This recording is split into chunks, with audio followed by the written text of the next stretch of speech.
My thoughts on why child-free women draw so much hate. I've been studying this topic for a long time, and here were my musings on where most of the hatred of child-free women comes from. There are a lot of people who believe that if a woman has resources, she should be using those to support men and children instead of having her own things and doing her own things.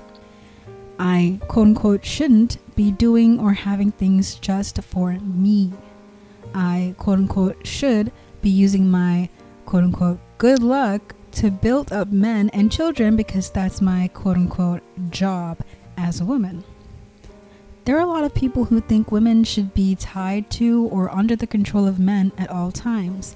Kids with a man and the associated domestic labor are, of course, the easiest and most direct way to ensure that women don't have physical, emotional, or financial freedom. There are a lot of people who don't accept responsibility for their own lives, and therefore choose to portray women who beat all the odds, which professional child-free women have, especially women of color, as some sort of weird good fortune or good luck rather than the result of hard work, persistence, and always being diligent about birth control.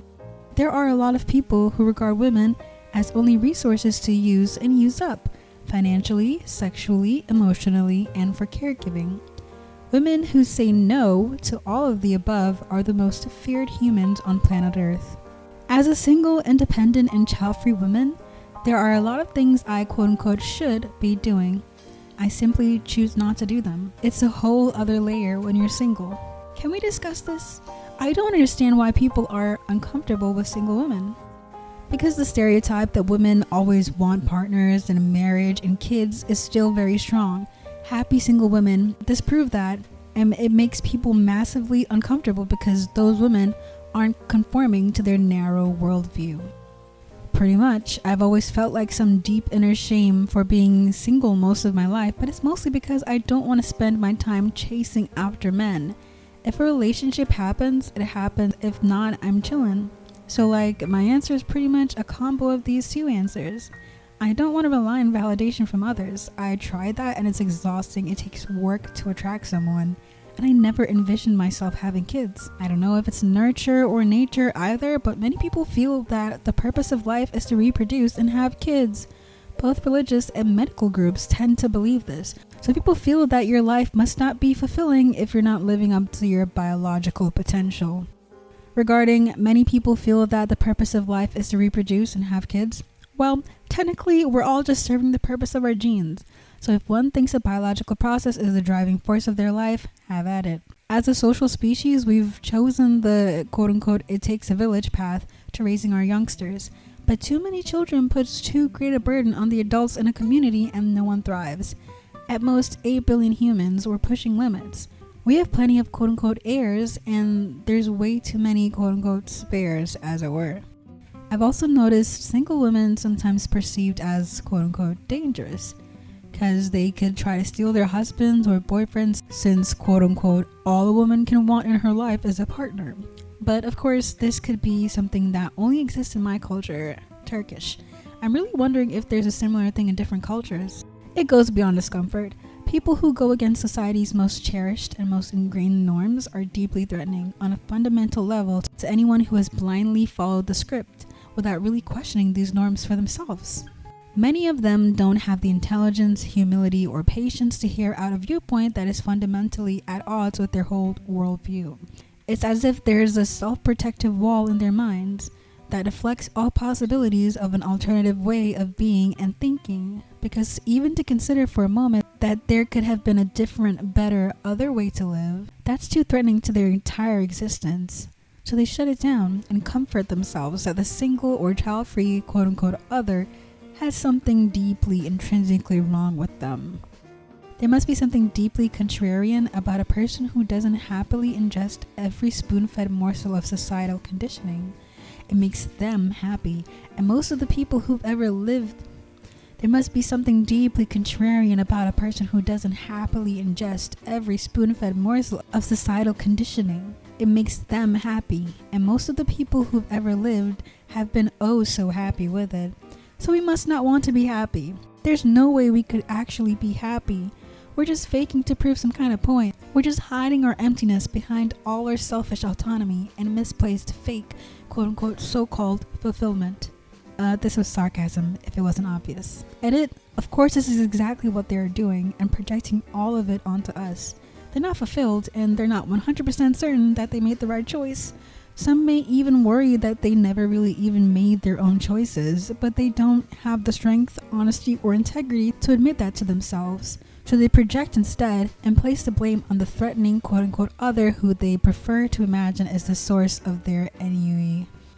Yeah, I totally agree. There's definitely a cultural expectation that women should take on the quote-unquote special responsibility of raising the next generation and caring for the menfolk. Those of us who don't are viewed as shirkers by the ones that do and end up hating it. Oh well, I cry myself to sleep in my clean and tidy apartment. My clean, tidy, quiet apartment is definitely one of my favorite perks of this life choice. Can't wait to have my own. I want a cat. Cats are great. They are much better than humans, especially tiny screaming humans. I'll happily stay single forever and just watch my cat. All the anime I can watch. I love anime and cats. My mother-in-law wonders why I don't get along with the rest of the women in the family. This is exactly why. Every time I mention my ambitions or travels, it's always met with judgment in comparison to the fact that when they were my age, they were married with a house, a husband, and X amount of kids. I've never been able to get along with the women in my husband's family because they purposely choose to talk about their kids all the time, even the ones that are my age. Anytime I try to talk about random stuff like travels, TV, even random hobbies, I'd get a deadpan expression and silence. But they'll be over the moon anytime someone is pregnant. We distance ourselves. Now their new thing is being judgy over us, not wanting to see them. Also, if women are not having kids, they're having sex just for fun. Oh, the humanity. You're supposed to be regretful and sad about it, and if you're not, then you're not a real woman, etc. Women are supposed to be self-sacrificing for the good of others. Frick that! So glad I've been diligent on the birth control, and after convincing my husband to get the old snip, the sex has been even better. No weird dryness from the hormones or latex, no worrying about just buck wild, crazy, 3 times or more per week because we don't have kids and are still madly in love after 10 years. Wouldn't trade what we have for anything. Fair me, humans, for I am a woman. I'm strong. I live my own life. I have no fricks to give. My most favorite interaction to this day was when I was chatting with an old man in a park when I stopped to stretch during a run. He was sitting on a bench nearby with his little white dog sniffing around at his feet. He first asked if I was married. When I said no, then he asked if I had a boyfriend. I said no and waited for the tirade about how I was wasting my life and I needed to find a man and settle down already. But I was pleasantly surprised when he said, "Good! Men are just a bunch of big babies. You look like a smart girl. You don't need any of that in your life." Being the husband of a child-free woman, I've always loved the stink eye my wife would get from some women who lived by what's mentioned above. When she would talk about a surf competition she was in, or how she spent her day off longboarding at New Smyrna while sporting a deep dark tan that would make anybody envious. My favorite was right after we got married and my traditional conservative mother said to me, "I feel so sorry for you because your wife doesn't have dinner on the table for you every night." I managed to knock the wind out of her sails when I told her that we didn't want to live like her and my father did, and pointed out how she spent 25 years doing that and other quote-unquote homemaker things for him just to have him split with his secretary who was half his age. Agreed with you for all of these. Just to add my own point, but when the hate is coming from other women who are mothers, it's usually jealousy and thus wanting to bring you onto their boat, or misery loves company, or resentment for your own life. Yeah, I believe that they regret having children, honestly. I've had a woman tell me that I'll never amount to anything because I don't want or have children. She really told me not having kids at 23 isn't an accomplishment. To be fair, she did bash her kid's father constantly, but that's her fault. I love leaning into it. You'll never amount to anything. That's fine. Your life has no meaning. That's fine. You'll regret it someday. I know. That's fine. I live for the face they give as they scramble to scrap whatever comeback they had ready to shoot at the hip and try to formulate a new one in the face of non-resistance, laughing my freaking booty off. Oh no.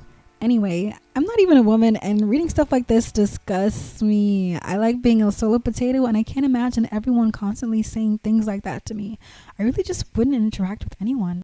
Only my mom thinks it's sad I won't have children. Though my aunt and uncle used to say all the regular bingos, now that I think about it.